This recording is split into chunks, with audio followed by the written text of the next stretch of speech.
प्राचीन काल से ही भारत का इतिहास काफ़ी गौरवशाली रहा है। भारत के इतिहास में काफ़ी महत्वपूर्ण युद्ध लड़े गए। इन युद्धों में भारत के ऐसे ऐसे वीरों ने भाग लिया जो अपना सिर कट जाने के बाद भी युद्ध में लड़ते रहे। और आज हम ऐसे ही महत्वपूर्ण युद्ध की बात करते हैं जो कि खानवा का युद्ध है। पानीपत के प्रथम युद्ध के बाद ही बाबर ने अपना साम्राज्य दिल्ली में विस्थापित कर लिया और दिल्ली और आगरा पर शासन करने लगा। उधर मेवाड़ में भी राणा सांगा का वर्चस्व काफ़ी बड़ा था, जिसके क्षेत्र के अंदर राजपूताने की कई रियासतें आती थी और राजपूताने के कई शासक राणा सांगा के अधीन थे। तो उत्तर भारत में इन दो शासकों का वर्चस्व काफ़ी ज़्यादा था। बाबर और राणा सांगा दोनों ही महत्वाकांक्षी शासक थे और दोनों ही अपने साम्राज्य की सीमा का विस्तार करना चाहते थे। बाबर को अच्छे से पता था कि भारत में हमको शासन करना है तो राणा सांगा को हराना पड़ेगा, क्योंकि वह उस समय उत्तर भारत का सबसे महत्वपूर्ण शासक था। तो इसलिए राणा सांगा और बाबर के मध्य युद्ध होना तय था और दोनों ही अपनी अपनी तैयारियों में लग गए। उधर राणा सांगा दिल्ली पर अधिकार करने की तैयारी करने लगा तो उधर बाबर राजपूताने पर आक्रमण करने की तैयारी करने लगा। इसी बीच बाबर के सैनिकों ने बयाना व धौलपुर पर अधिकार कर लिया, जो कि पहले से ही राणा सांगा के अधिकार में थे। इससे दोनों शासकों में युद्ध होना निश्चित हो गया। राणा सांगा ने राजपूताने के सभी शासकों को संदेश लिखकर एकत्रित किया और युद्ध में चलने के लिए राणा सांगा ने सभी शासकों को आमंत्रित कर दिया, जिनमें अफगान शासक महमूद लोदी, मेऊ शासक हसन खान मेवाती, मारवाड़ के राव मालदेव, बीकानेर के कुंवर कल्याणमल, आम्बेर के कछवा शासक पृथ्वीराज, इडर का भारमल, मेवाड़ का रायमल राठौड़, रायसीन का सलदी तंवर आदि महत्वपूर्ण शासक थे। इन सभी शासकों को राणा सांगा एकत्रित कर युद्ध की तैयारी करने लगा।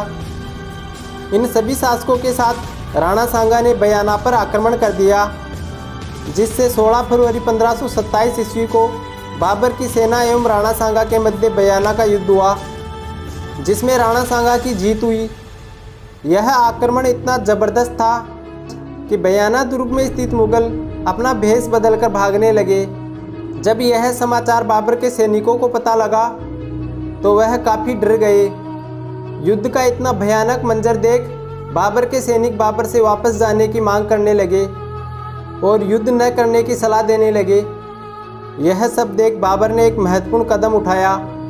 उसने अपनी सारी संपत्ति सैनिकों में बांट दी और शराब न पीने की प्रतिज्ञा की और मुसलमानों से लिए जाने वाला कर, तमंगा कर को हटा देने की घोषणा की। फिर भी बाबर के सैनिकों में निराशा थी, तो बाबर ने एक और महत्वपूर्ण कदम उठाया और राणा सांगा के खिलाफ युद्ध को जिहाद घोषित कर दिया। यानी कि इस युद्ध को बाबर ने धर्म युद्ध बताया। तब जाकर बाबर के सैनिक युद्ध करने के लिए राजी हुए। 17 मार्च 1527 ईस्वी को अब वो दिन आ गया था जब दोनों सेनाएं खानवा के युद्ध में आमने सामने थी और थोड़ी देर बाद दोनों सेनाओं में घमासान युद्ध शुरू हो गया। बाबर और राणा सांगा की दोनों विशाल सेनाएं आमने सामने भिड़ गई। चारों तरफ धूल के गहरे बादल छा गए, ऐसे मानो जैसे दिन में ही रात हो गई। युद्ध में चारों तरफ वीरों की गूंज सुनाई देने लगी और सभी राजपूत मरने मारने को आतुर हो गए। राणा सांगा के सैनिकों ने बाबर को 3 तरफ से घेर लिया। ऐसा लग रहा था जैसे मानो बाबर की हार निश्चित थी। लेकिन तभी अचानक से बाबर ने अपनी तोपों को चलाने का आदेश दिया और जैसे ही बाबर की तोपें चली तो राणा सांगा की सेना में भगदड़ मच गई और राणा सांगा के घोड़े और हाथी पीछे की तरफ भागने लगे, क्योंकि इससे पहले राणा सांगा ने जितने भी युद्ध लड़े किसी में भी तोपों का इस्तेमाल नहीं हुआ था। इसीलिए इन तोपों की गर्जना देखकर राणा सांगा के घोड़े और हाथी अपने ही सेना पर चढ़कर पीछे की तरफ भागने लगे, जिससे राणा सांगा की सेना का संतुलन बिगड़ने लगा।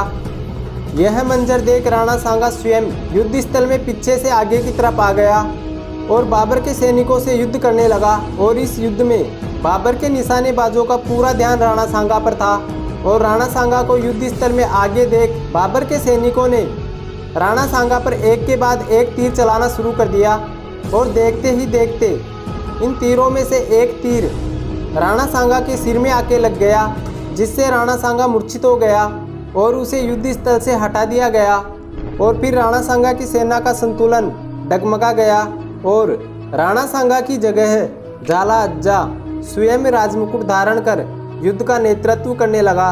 इतने में ही राजपूत पक्ष का एक शासक सलहदी तनवर मुगल सेना से जा मिला, जिससे राणा सांगा की पराजय हो गई और झाला अज्जा युद्ध में मारा गया। इस युद्ध के बाद बाबर ने गाजी की उपाधि धारण की। इस युद्ध के बाद मूर्छित राणा सांगा को बसवा लाया गया। जैसे ही राणा सांगा को होश आया, वह फिर से मुगलों से युद्ध करने की तैयारी करने लगा। यह सब देखकर बाकी राजपूत सरदार काफ़ी घबरा गए, क्योंकि इस बार युद्ध का मतलब था कि मेवाड़ का सर्वनाश।